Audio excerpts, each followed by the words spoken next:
Looks good, Mike. Looks All good. right. All right, perfect. So yeah, just by way of introduction, you just heard I'm Mike Thomas. I'm with ICF. I will be joining the team here to deliver some of these trainings for you, and I really look forward to working with you. I actually ran a statewide ESG program in the past, so I really look forward to working with you on it. Today, I am, of course, going to talk about everyone's favorite topic, fair market rent and rent reasonableness. I know you got your overview from Gordon last week. So like Chris just said, I'm going to dive in and we're going to go through maybe some more practical examples, show you how it's implemented, and then talk about the topics that you see here. So this is all kind of what I hope to cover. I'm just going to recap what you went over with Gordon last week. I'm going to give you some real life examples of how you can look at fair market rent and rent reasonableness. Specifically, I looked at examples in Sacramento. I'll talk about documentation, and then I'll talk about compliance implications and how that plays into everything. I do want this to be kind of an interactive session, so I encourage you to jump in if you have questions. I'm actually running the presentation on both of my screens now, so I can't see everyone. So I'll just ask my my fellow ICFers to help with that part of the facilitation. But if you guys want to jump in, please do. I do want this to be interactive. But we're going to start off again with just a quick recap. So what you see here, fair market rent is established by HUD. It's to determine payment rent standards or rent ceilings. So, you know, the maximum amount that you could pay for rental assistance, and it publishes those annually. Federal law requires that they publish FMRs on October 1st. So that's the first day of the federal fiscal year. And they're published for counties and metropolitan statistical areas throughout the country. So again, those are set by HUD, and they are what they are. HUD has a formula that they use for those. Rent reasonableness is the standard designed to ensure that rents being paid are reasonable in relation to rents being charged for comparable unassisted units. That's an important distinction. You have to compare the unit you're looking at to unassisted units in the same market. Rent reasonableness must consider quality, size, type, and age of the unit, and any amenities, maintenance, and utilities included. When we say size there, typically we're talking about number of bedrooms. Recipients must establish their own written policies for documenting comparable rents, but there is the possibility to pass down some of that responsibility to subrecipients, and in your case, they're potentially even sub-recipients, but we'll talk about what that looks like and what the implications are a little later on. But from this overview, I think the two important things I want you to take away here are that units assisted with ESG rental assistance must meet both of these standards. Rental assistance paid with ESG funds cannot exceed the fair market rent, nor can they exceed reasonable rent for comparable units in the area. So you have to meet both of these standards under ESG. If you're working with CV, you know that there is actually a flexibility around ESG CV, but I am not going to cover that here because we're focused on the ESG annual allotment. So for annual ESG funds, you have to be under both of these standards. And then the other thing I'm just going to go over in terms of overview is gross rent calculation. So gross rent is the amount that you are using to compare for fair market rent and rent reasonableness compliance. Gross rent is not just the amount that is in the lease for the unit. Gross rent is made up of the total contract rent plus any fees required for occupancy, excluding late fees and pet fees. So if there are monthly fees in the lease that are getting charged along with the rent, those are included. And then there is a monthly utility allowance that you add in as well. That utility allowance does not include telephone, TV, or internet, and it's based on amounts that are established by the local public housing authority. And I'm going to talk a little about that here on the next slide. So, local public housing authority. There are a lot of housing authorities. I put up here a couple of examples of where you can look up the local housing authorities. I mean, you guys probably know a lot of these for California anyway, but this is where you can find information on them. The link or the page you see on the left there Those are links to the actual housing authority websites.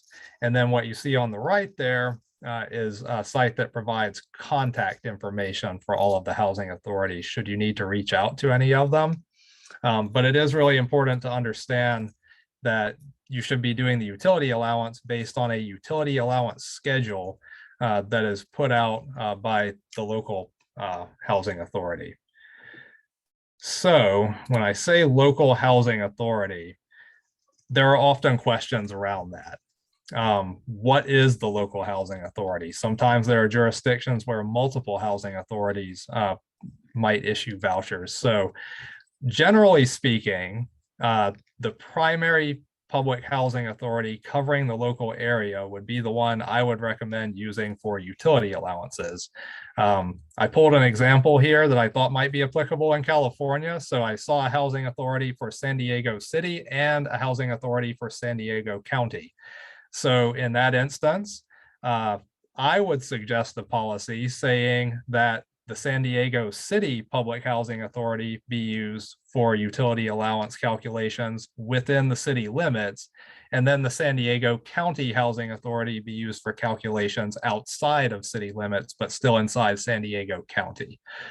So I want to take a second here and ask if there are any questions about that, because I feel like I've heard questions about this come up before. So yeah, just want to pause and see if there are any questions.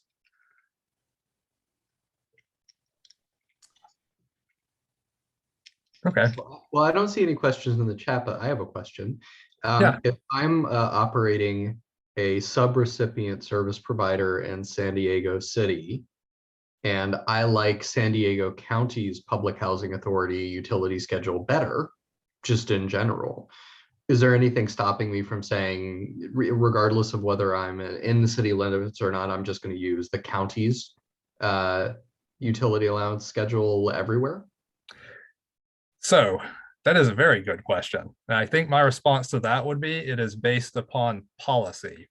And again, this policy could be established at the ESG recipient, like the HCD level, or it could be pushed down to the subrecipient or the sub-subrecipient. But I think the important thing is to have a policy and then to apply it uniformly. So in this example, if you're in the city limits and you provide services primarily in the city limits, and you say, we're going to use this for units in the city. And then for like, say that you have a unit and the county's utility allowance is more favorable for rent reasonableness, in my opinion, would not be compliant, or you'd be outside of your policy's compliance if you use the county's utility allowance in that instance, just because you liked it more.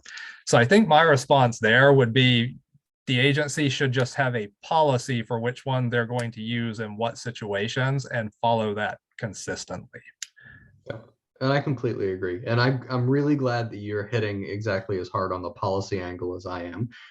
And as I said the first time through, I think you're going to hear that from me, Mike, and Chris a lot, that at the end of the day, a lot of this is left up to written standards and policy, which puts a lot of emphasis on having strong, well thought out, well tested written standards and policies.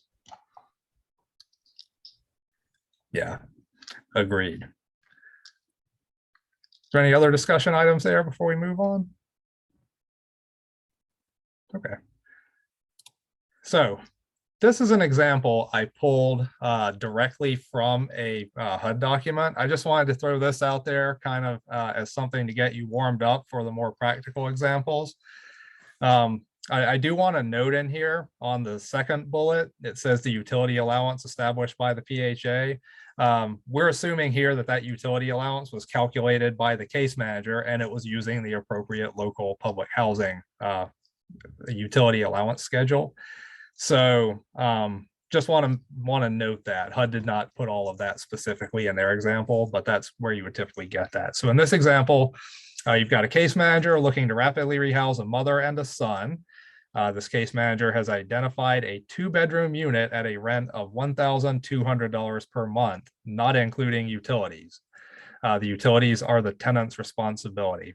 So, and that's something I didn't mention earlier. I should note that if there are any utilities that are included in the lease, then they are not part of the utility allowance that you add on. You only add on utilities in that allowance for the ones that are paid directly by the tenant. So there's the 2-bedroom unit, $1,200 per month, not including utilities because the tenant pays those separately. So a utility allowance of $150 has been calculated. So you take the $1,200 contract rent, you add in the utility allowance, and that gives you $1,350 for the gross rent. They checked 3 similar units in the same neighborhood, and that revealed that the reasonable rent is $1,400 in that area of the city. The fair market rent for the jurisdiction is $1,300. Can ESG funds be used to provide rental assistance in this unit? And that is a question for the audience. Nope. Well, I mean, both of them are being used, but you can't, because fair market value is, you have to choose the lower of the two, and fair market value is lower than the rent. Oh no, the rent is 1,200. No, and then the gross rent, you wouldn't be able to do it. Yeah. Yep, so that's a no. Are there any agreements, disagreements, other thoughts? This is California's life. Yeah.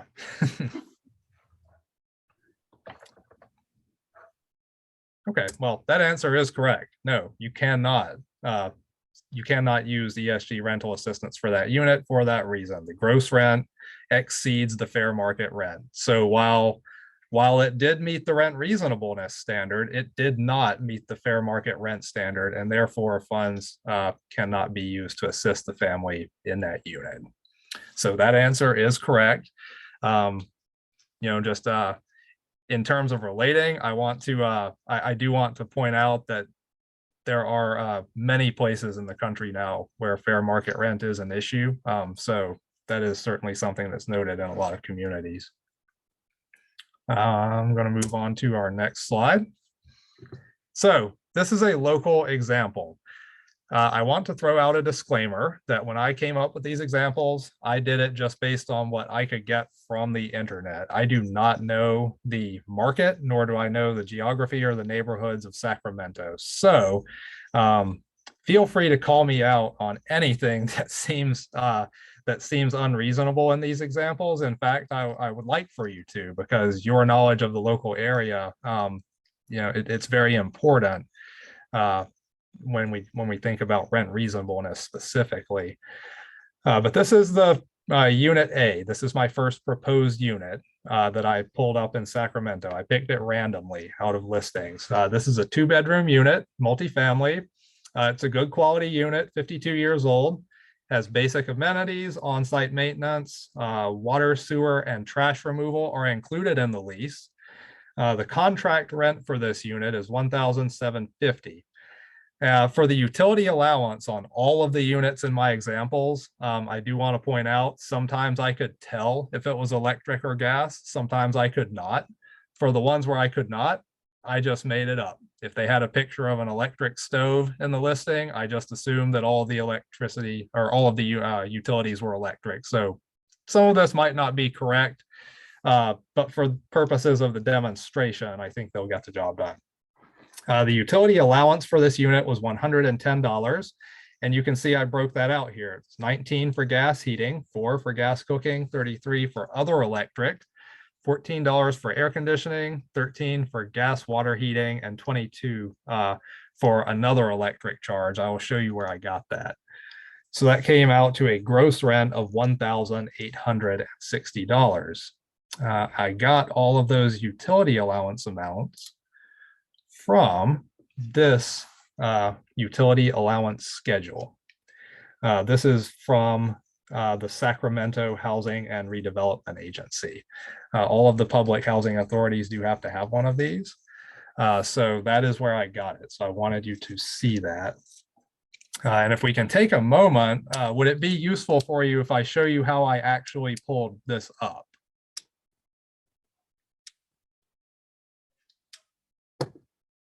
Sorry, you can't see faces. Yes, absolutely. Yes, sorry. Yes. Okay. So let me stop sharing this for a moment and switch over to my web browser.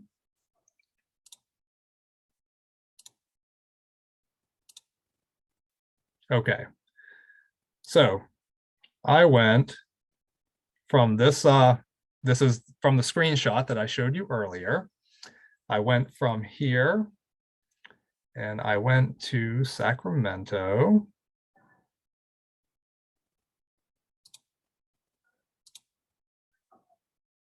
And it pulled this up.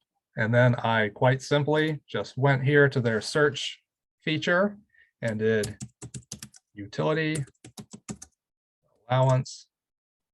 Actually, I think that's all I used. And in the search results, you can see right here, 2021 utility allowance schedule, which appeared to be, they would not have their 2022 one yet. And there it is.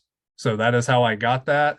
I actually tried this out on a few of the other PHA websites as well. I cannot guarantee they all have quite as good of a search function, but the ones that I tried did.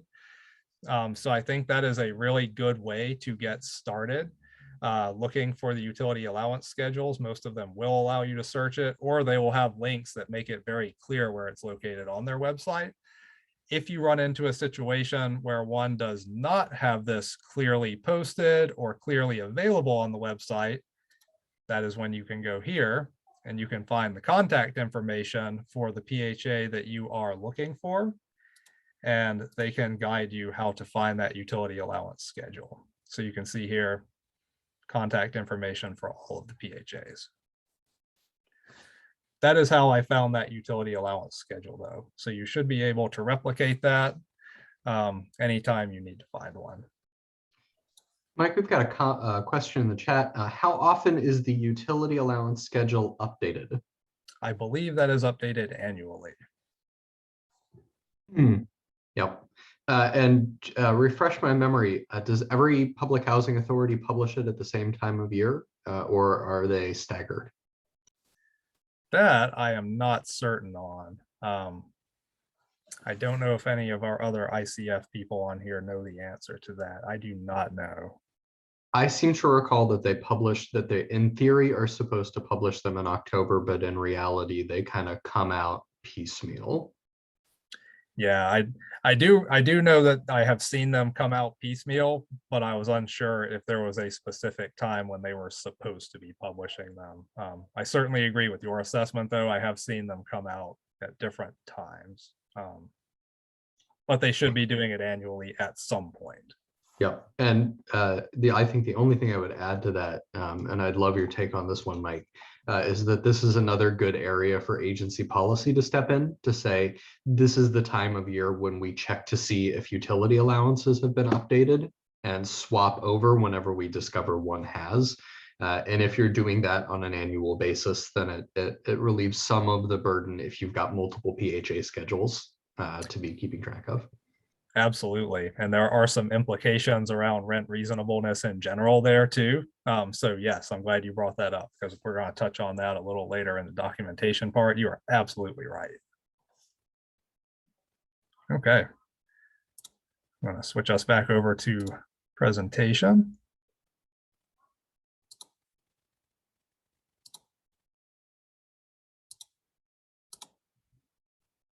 Okay, so now we've seen the utility allowance schedule. So this is what I came up with for Unit A. You can see on my left or almost left-hand column there, proposed Unit A. That's just the same information you just saw.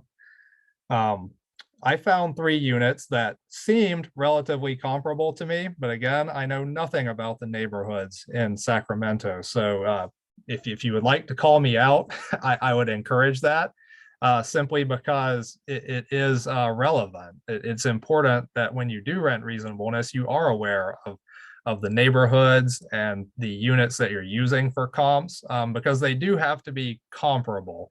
You can't, take a unit in a lower price neighborhood and then compare it to 3 units in a higher price neighborhood and call them comparable, because that's they are not.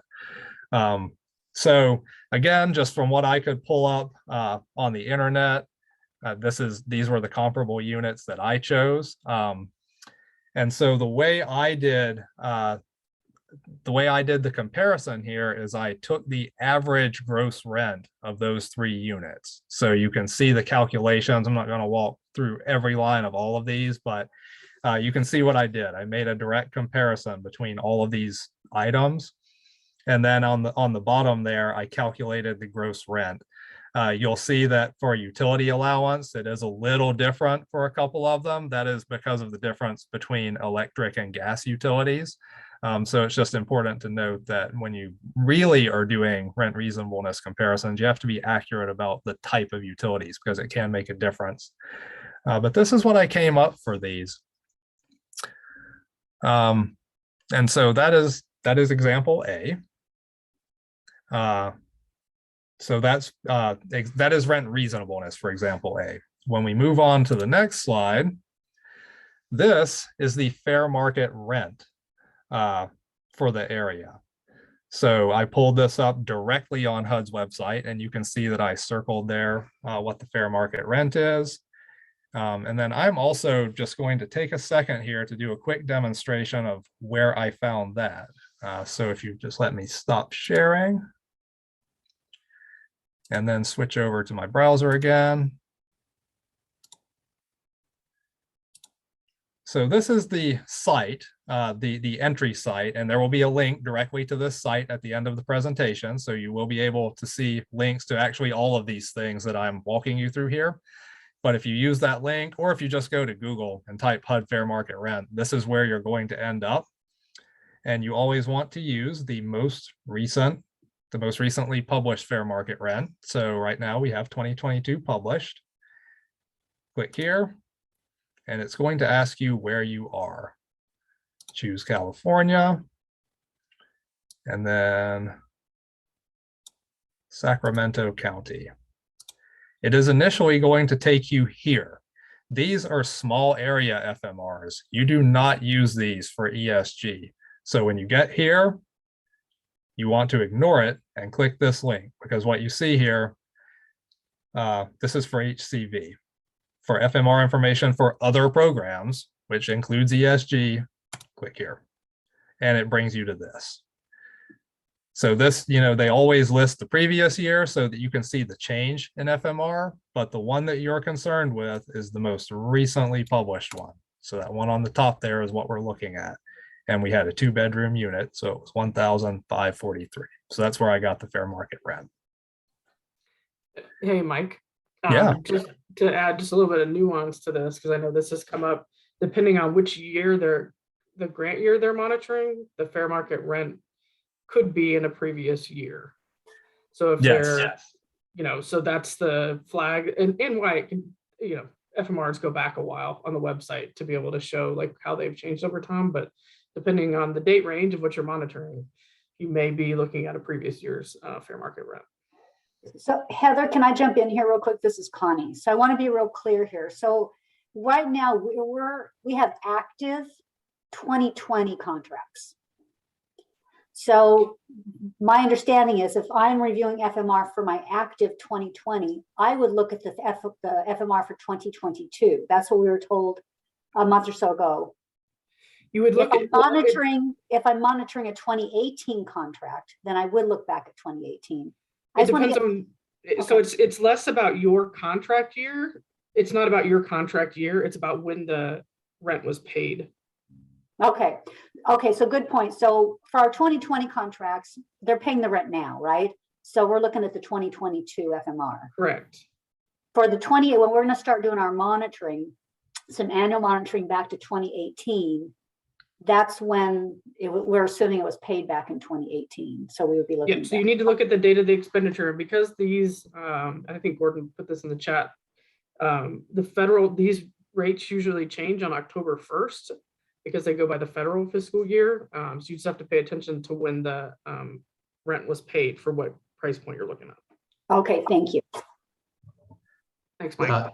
Yeah. And if I could add, the only thing I would add to that, Connie, is just as a good practice, if you can instill this in your subrecipients, when they're putting together their FMR and rent reasonableness packet in the participant file, never a bad idea just to print off the FMR schedule that they're using and highlight or indicate as Mike is doing in the slides, just circle or whatever, the FMR for the bedroom size and the year that they're using, so that when you do go back to monitor those old contracts, you can see what they were thinking about at the time.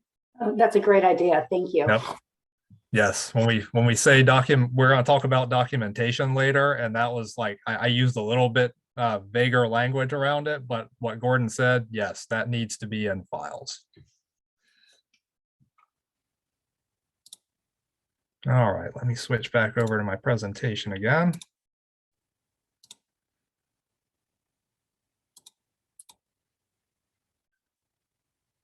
So here is our comparison for the first example unit.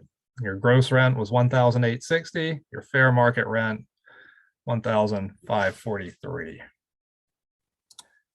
So here's what you have: gross rent, fair market rent, reasonable rent.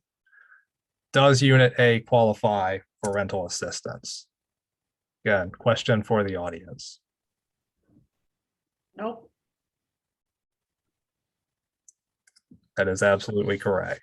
Unit A does not qualify for rental assistance. It is well above the fair market rent for the area, so this one could not be assisted.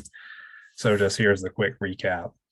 It meets the rent reasonableness standard. The gross rent was less than the average gross rents of the comparable units, but it didn't meet FMR eligibility, so it does not qualify. Here's a second example. This is another unit that I just pulled randomly, mostly by looking at contract rent amounts. So with this one, you can see it's pretty similar to the last one in terms of the age of the unit, bedroom size, it's 2 bedrooms, utility allowance and everything. But for this one, the contract rent was much lower. So our total gross rent is $1,464.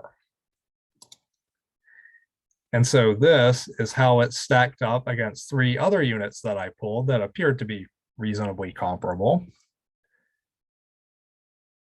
And so again, I'm going to go through this one a little faster because you saw it last time. This is exactly the same thing. I just took these 3 comparable unit gross rents and I averaged them. It came out to $1,566.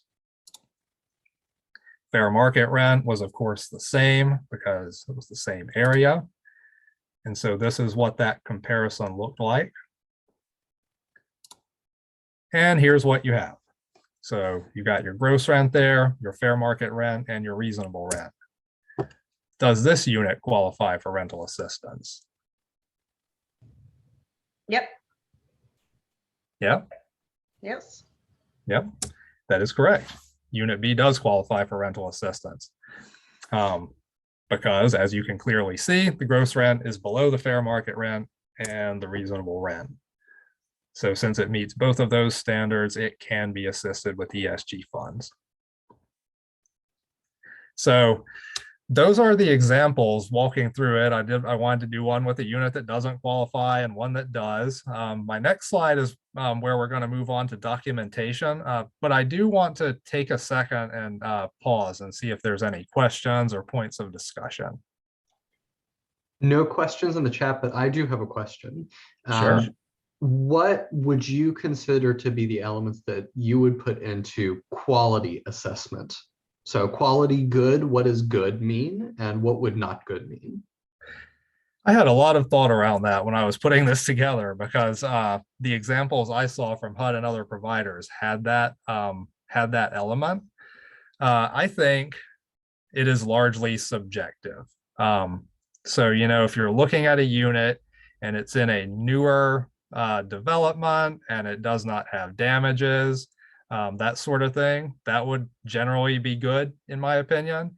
If you're looking at units that are potentially in older properties, potentially have some minor damages that, you know, haven't been repaired. I mean, we're thinking nail holes, stuff like that. Maybe it would be considered fair instead of good.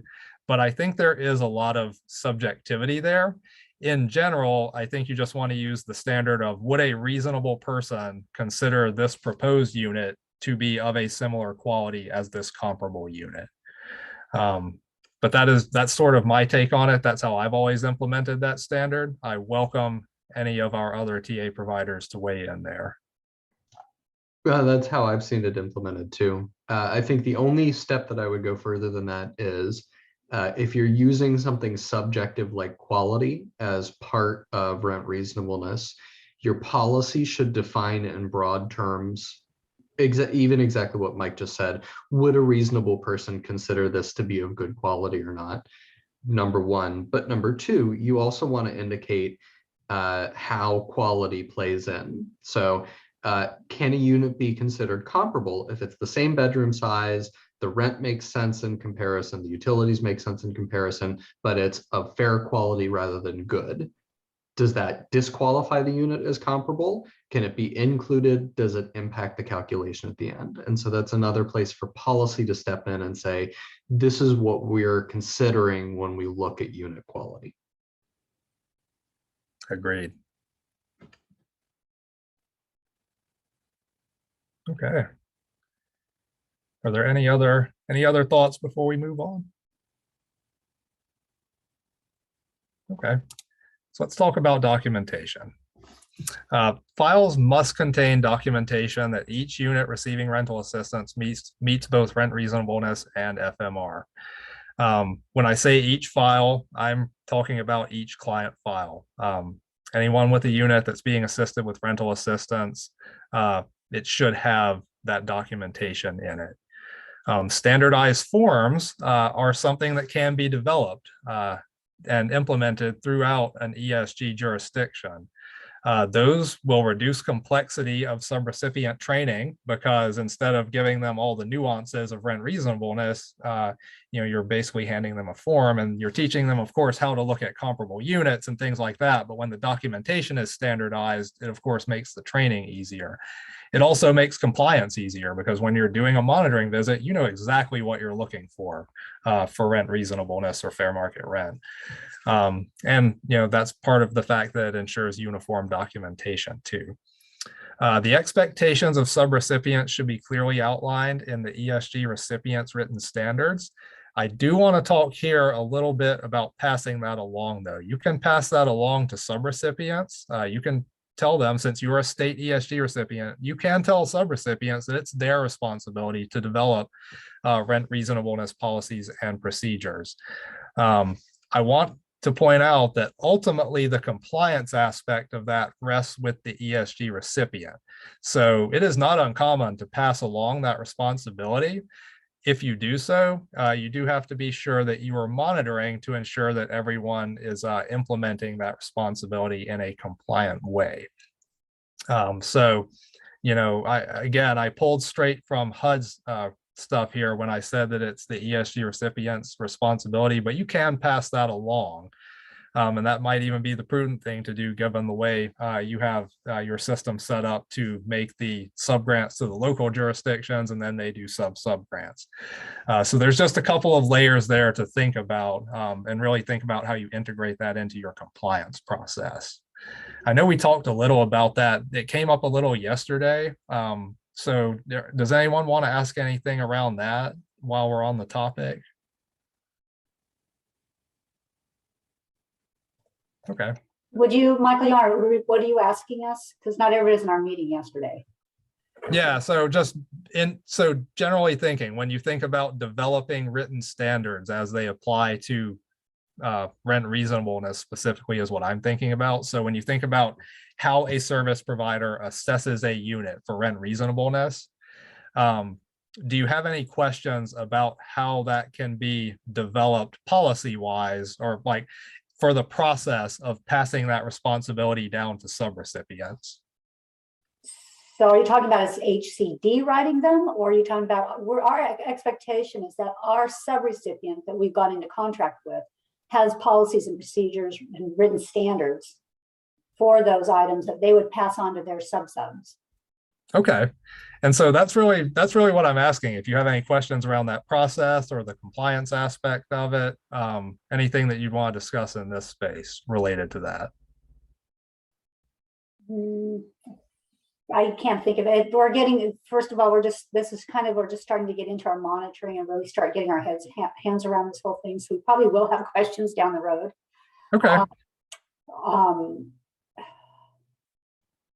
Yeah, I think that right now my expectation is that when we go and ask a subrecipient, hey, can you send us, you charged us on this last request for funds, $2,000 for rental assistance for this client. Can you send me a copy of your rent reasonableness checklist and how you calculated the FMR? And then if we could certainly ask, oh, and by the way, could you also send me your policies, procedures around that? How, and then if they have a service provider, a sub, then have they passed that along, we hope, onto their service provider? Their service provider would have something separate. So that's the way I'm kind of looking at it right now.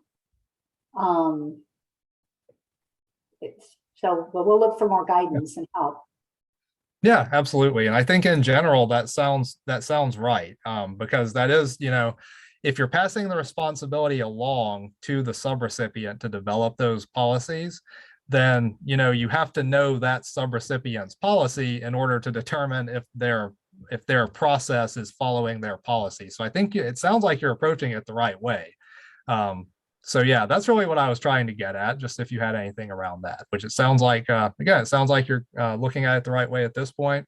Certainly are here to, help you out as we go forward if stuff comes up as you get into compliance. Yes, definitely. Yeah. Okay. So I'm just going to move on to this. So appropriate documentation must be maintained for every unit. That usually means, like I had said previously, keeping records in each case file. That's what I would suggest doing. Documentation should clearly show the calculations used to determine the gross rent for a unit for the rent reasonableness and fair market rent comparison. You can reuse rent reasonableness comparisons for similar units in the same neighborhood or complex. HUD has not specifically said how often those should be updated in regulation, but general best practice is to do it annually. So what I'm saying here is, say there is a specific apartment complex that you house people in as a provider. If you find 3 comparable units and you determine a reasonable rent in that area, and then you use that reasonable rent for this specific complex, you can reuse that rent reasonableness calculation you did, those same 3 units, for other units in this same complex of the same size. So you can reuse it, but the catch there is, if you determine the reasonable rent for a certain size unit in a certain place, you can't use it in perpetuity. You have to do another calculation, I would say, as a best practice, at least annually, because we all know that rents change all the time. There are other ways to determine fair market rent as well that HUD allows. You can do market studies and things like that. I don't know if I'm going to dive too deeply into that at this point, though, because really the easiest and most standard way to do it is with the 3-unit comparison that I've been showing you. So, I think, unless anyone else on my team has different thoughts, that's the method I would probably recommend at this point, just because it is the simplest. Yep, I have most often seen the good old rent reasonableness binder with 3 comparables in it, updated annually. Simple, easy, and much less expensive than a study. And the studies that I've seen happen most often in communities where the community is trying to demonstrate something more than just what rent reasonableness is. We saw it in a community in Louisiana that was trying to demonstrate after several sequential hurricanes that FMR no longer made sense. And so it was part of a broader discussion than just rent reasonableness. Yeah. Yeah, the market studies become kind of a beast from what I have seen. Simple is good, especially when we think about compliance, I think. So for documentation for fair market rent, this is what Gordon was saying earlier. Case files should include a copy of the applicable FMR data for the unit size and geographic area. So depending on how records are kept, if they're hard copy, electronic, whatever, there should be a copy of that website that I showed you with the fair market rent, number. There are other ways you could do that too, but I think a direct screenshot or printout or saving that web page, that is the most direct way to do it.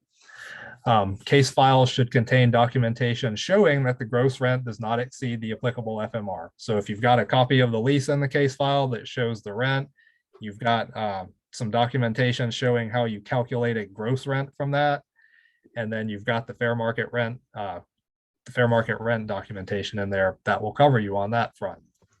For rent reasonableness, again, this is the thing where I had said that ESG recipients are ultimately responsible, but if you pass that responsibility down, then that's going to fall on your subrecipients and potentially even some amount on subrecipients.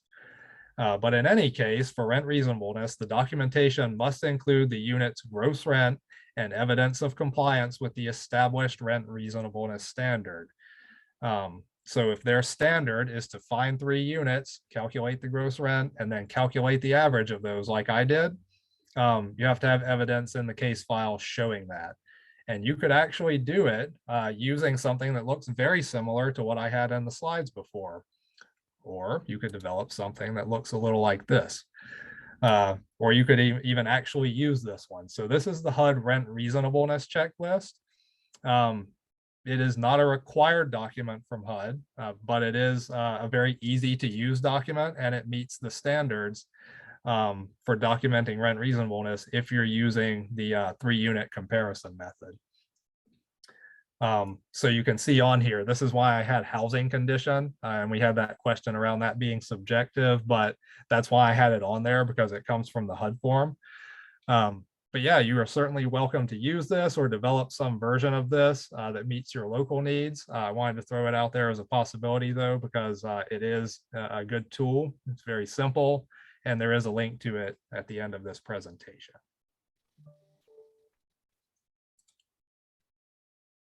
So significance for compliance. I just want to touch on this for a moment. I know you're diving into compliance at this point, so I'm not going to dwell on this, but we wanted to tie all of this together in these learning sessions, like how it all comes back around to compliance. So the ESG, the HUD CPD monitoring handbook, which is, admittedly looks a little dated, but it clearly indicates that HUD can be expected to sample documents to determine if all of the units met the standards we just talked about. Rental assistance funds expended on units not meeting eligibility requirements are subject to recapture by HUD.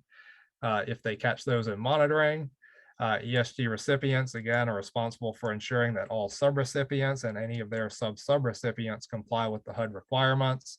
That's typically done through your contracting and your monitoring processes. I know you're diving into compliance once again, so I'm not going to dwell on this, but I did want to point it out. So when this presentation comes out to you, you'll just be able to see these links. These are all of the things that I referenced earlier. So you've got the FMR website, both of the public housing authority websites that I showed you, and then the sample rent reasonableness checklist and certification. And that concludes the presentation, but I certainly would like to entertain any questions, any discussions, any thoughts. Now is the time for that.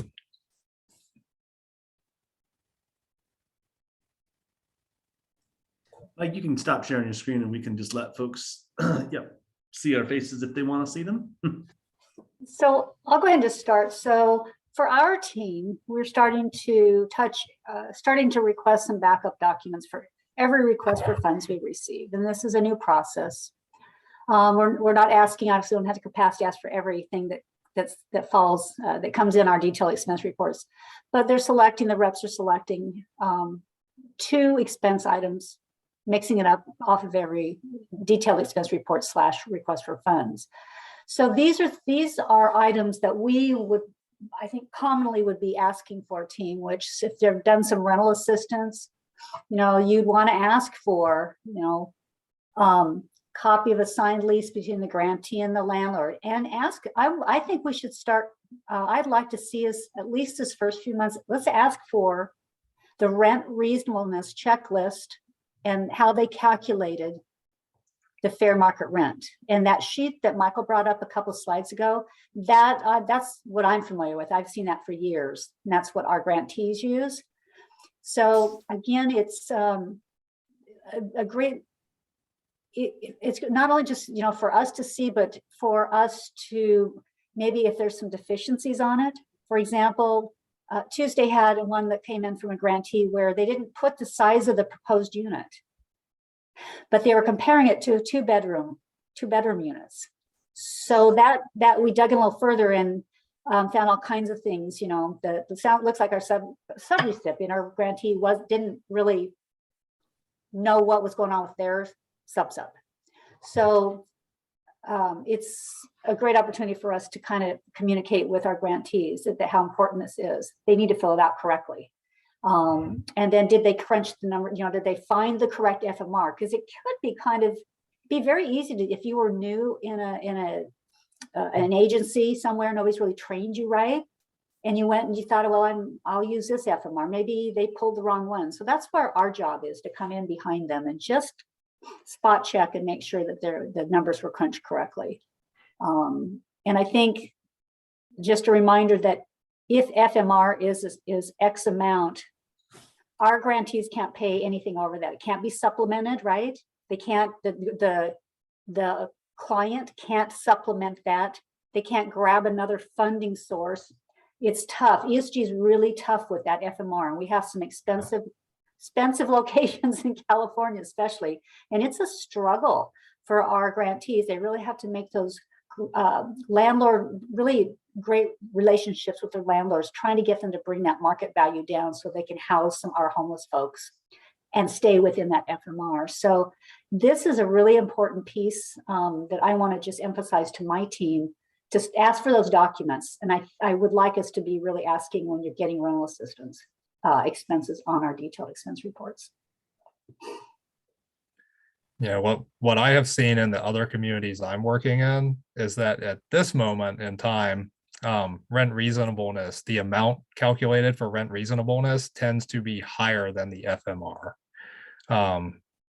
So that is probably what you are going to see as well. And it's tough. It makes it tough for them. So, but I guess I want to make sure a lot of our newer staff folks out in our grantees offices understand they can't supplement that, which would be your first thought, right? You know, hey, I've got another funding source, FMR 700, but it's going to be 1,500 to get this guy in there. I'll just find another amount of money. We can't do that. And those are things we'll look for, and that's what our job is, to look for those type of things. Yeah, you're correct that it's tougher with ESG because there are other programs where it's okay to supplement in certain instances, but not with ESG. And Connie, if I can hop in and just to add to your desire to keep an eye on your subrecipients and subs, FMR rent reasonableness calculation, I think that's a good impulse. But one thing to keep in mind is that FMR and rent reasonableness don't generally change month to month. And so a model that you could consider is looking at leases and FMRs when they're signed and executed and initially signed off, and then keeping a register of what they are month to month, so that you're only re-looking at them when something changes, rather than requesting the same documentation over and over. I've seen that model in several places, and it's been a time saver. But how do we know? So if we get a detailed expense report and there's we're being asked to reimburse for, maybe there was 4 clients where the rental assistance was paid, and then the next month the DER, there's different clients. I'm not quite sure how we would do that. So you're saying if client 1, 2, 3, 4, I'm going to see his rental assistance every single time. I'm going to see charges, right? But I'm not quite sure how to do that. I think that we don't know when new leases are being assigned. Yeah. And I don't know that we have a really good way of knowing when a request for funds for a new leasee is being, or new client is being presented to us. So I think that would be a training situation for us, training our grantees and having them train their subs. Yeah, Sure.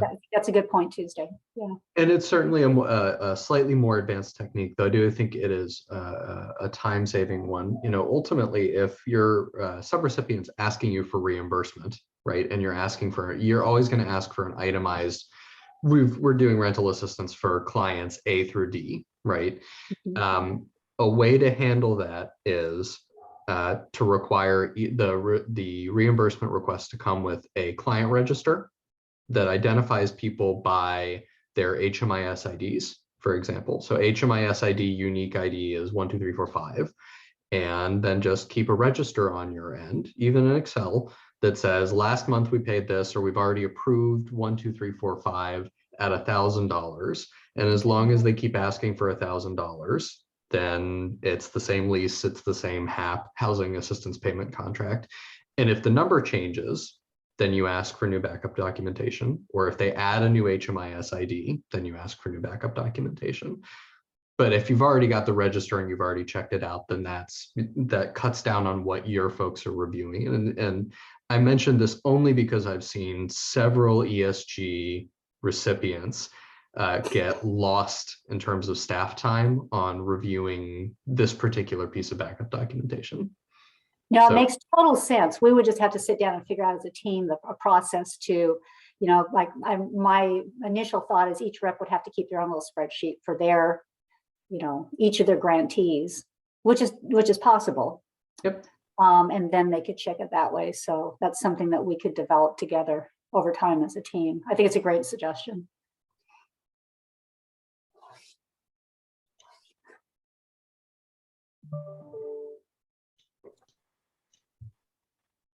All right, do we have any more discussion points for today? Because we don't have to stay the whole time. I mean, we have this hour every week, but it doesn't have to always be an hour. Sarah, is your hand up? Do I see a hand? Or maybe that's me. Oh, no, that's not Sarah. No, never mind. It was my hand. I was going to say, no, I don't think so, unless I accidentally did it. All right. Sarah. You don't want to see me today. You really don't want to see me. I'm sorry I don't have my camera on. It's fine. It's good to see you. Good to almost see you, Sarah. So Connie, tomorrow we're going to jump into the risk assessment. I think that's just for a few of us. That's just for a few of us, correct. And then next Tuesday, we're starting a new series. Do you want to talk about that series for the group? Yes, I'll put a plug in. So I forwarded the meeting series for starting Tuesdays. We're calling them Troubleshoot Tuesdays. So just to give you a little, I know, I love these cute names. So ICF, again, have been so kind and gracious to help us out, just our team, annual, no CV talk, annual. So when I've talked to Chris and Stephanie and say, you know, we're going through this mini monitoring, you're getting documents in, and sometimes we're not sure, am I going too far as asking what I need or whatever?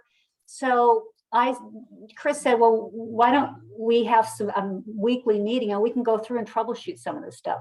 So this afternoon, Anthony's going to lead us through some of the reps backup docs they got in for the mini monitoring. And as we have questions today, I'm going to write them down, because maybe if we're not sure, how far do we go with asking, or what are we looking at? And so that's what these Troubleshoot Tuesdays are, is we have ICF's undivided attention and expertise.